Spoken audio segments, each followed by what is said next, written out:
getting a job is not the answer. I've been working since I was 15. I've always had the ability to get a job in different areas. I've worked in retail, I've worked in restaurants, I've worked in healthcare. It's not super difficult for me to get a job, especially today. There's a lot of people since the pandemic that have not wanted to return to the workforce, and I would fair to say that a lot of employers are finding a hard time or having a hard time finding good employees, right? What God revealed to me earlier this year is that the season, the process, the journey that you're currently on is not about you finding a W-2 job. It's not about you solidifying or getting a job at all. There is something that He has been trying to develop in me and do through me. And there are certain things that we go through in life or that we want to accomplish or achieve in life that require us breaking through a certain threshold. I've never been like a fast runner. I played sports and I did cheerleading and things like that in grade school. And we would have to run, and I wasn't the slowest person on the team, but just being fast was not something that I was good at, right? Like I just wasn't a fast runner. But I did pace myself really well. That's something that I always remembered. What I realized is that after a certain point, once I broke a certain threshold, the running actually became easier, right? Like once I got past, I don't know, maybe 8 or 10 minutes, I did that first mile, it actually became easier, and I found that I could go and go and go. So I would sometimes like jog on a treadmill for 30 minutes or more, and it became very therapeutic. In life, there are a lot of things like that, especially when you're trying to break through areas or things that you have not seen anybody else do. I have always had kind of like an entrepreneurial type nature to me. I've always been very crafty, artsy. My grandmother taught me how to crochet, how to sew. My mother has always been pretty creative as well. She's always really loved kind of like interior design and different things like that. So I've always kind of had this sort of creative eye that's been cultivated since I was younger. And so that is something that I have always wanted to incorporate in any work that I would do. In the last 2 years, since I was pregnant with my daughter, actually, I've gotten really heavy into woodworking, and it's something that I really enjoy doing. I recently was watching video books with my daughter because I let her watch that sometimes instead of just like, regular cartoons. And there was a book that was read on a woman named Sarah Good. She was one of the first African-American women to get a U.S. patent. And she made furniture. Her and her husband owned a furniture store, and she made custom furniture. And so she actually got a patent for what she called the cabinet bed, which was basically a precursor to Murphy beds today. I thought that was so fascinating and so timely. Why at this particular time and season in my life would I come across an African-American woman who established history doing something that she enjoyed doing creatively? There are certain thresholds that she had to surpass before she could get the patent. She submitted her patent application and I think waited a year before she heard back from them, only to be denied a U.S. patent because there were similar projects or similar patents that had already been created. So she tweaked it, she modified it, she submitted the application again, and lo and behold, she did finally get approved. A year is a long time to wait for a denial, and that can be very discouraging. I can only imagine the type of anxiety and anticipation that she had up until that point, only to be really discouraged and disappointed when she got denied. I'm saying that to say that you have to have a certain tenacity, a certain drive and determination and motivation to pursue the things that you want to do in life. And certainly so when it's something that God has called you to do. You better believe you're going to face opposition of all kinds, not only from other people, not only from circumstances or things not materializing the way that you would hope they would, even battling with your own thoughts. A book that I highly encourage you to read is Prayers That Work by Pastor L.A. Ewing. And it's a compilation of different prayers that apply to different areas of your life. Prayers for your spouse, prayers for your children, prayers for your mind, prayers for dreams and different things like that. Prayers to get your day started, to command forth all of the things that God has ordained for you. So it's a really good book. I recommend you get it. And the prayers for the mind is one of the ones that I genuinely have to pray often, because we can sometimes be our own worst enemy, right? We have our own thoughts and things that maybe come from seeds that were planted in our youth, seeds that, derive from bad relationships, or, things that we've watched, or just within ourselves. Again, when you're pursuing something that you've never seen done, it can be very easy to believe it's not achievable, right?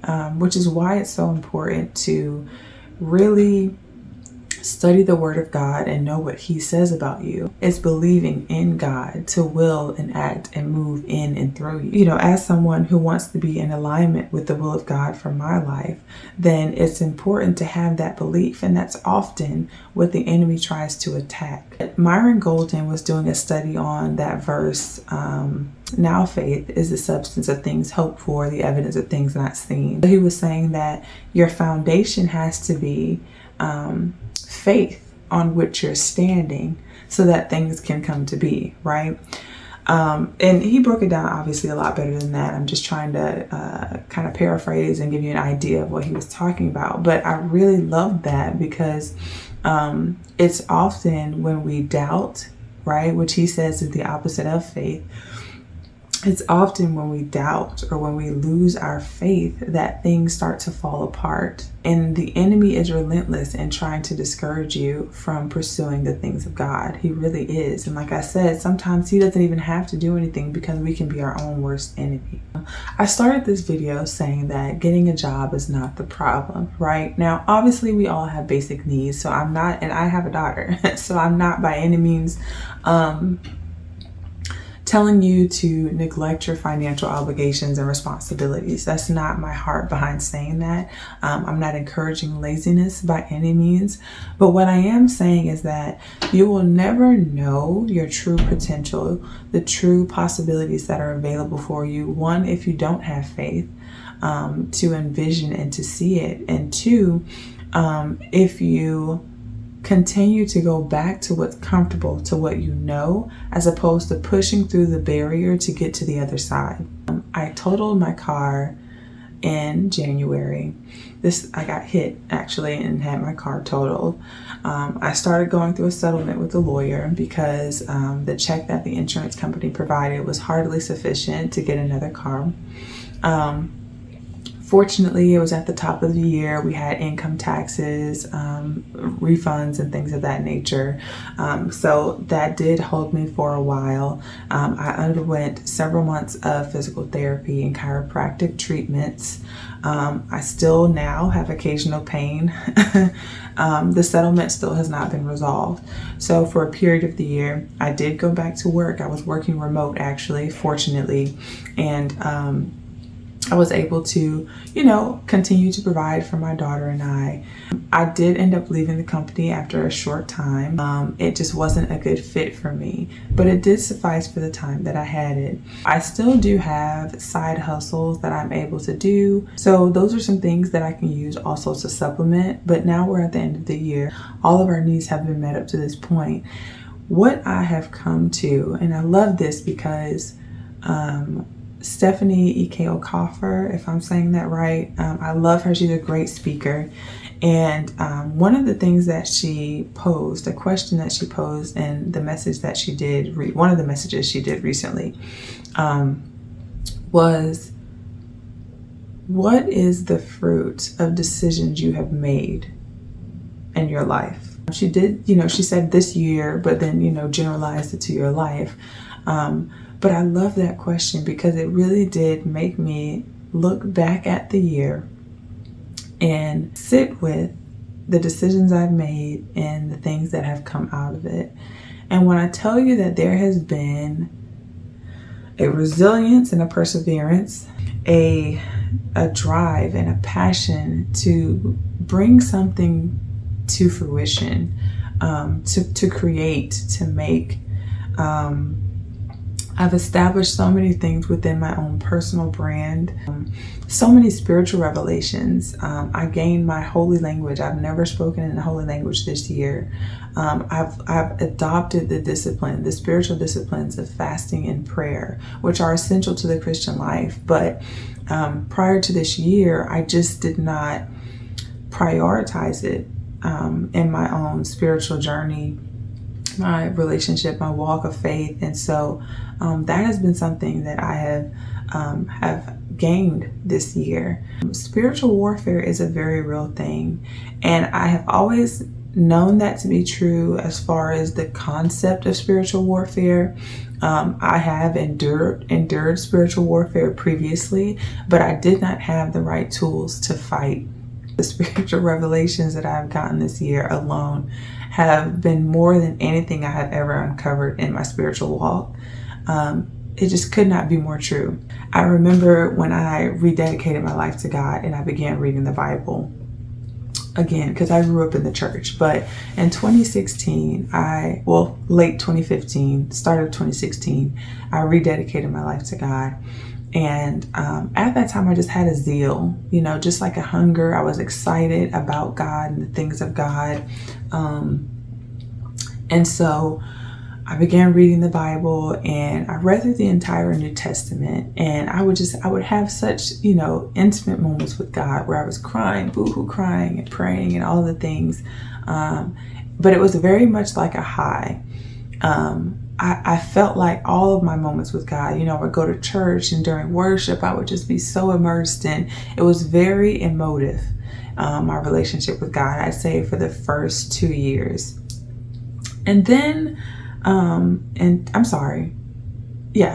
the first year, I'd say.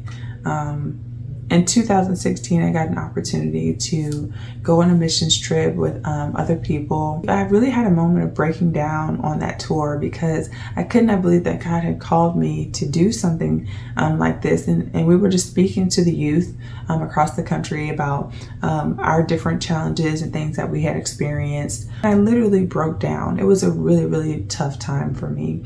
And it was very, very humbling. And, I really believe that there was a little bit of spiritual warfare, to say the least.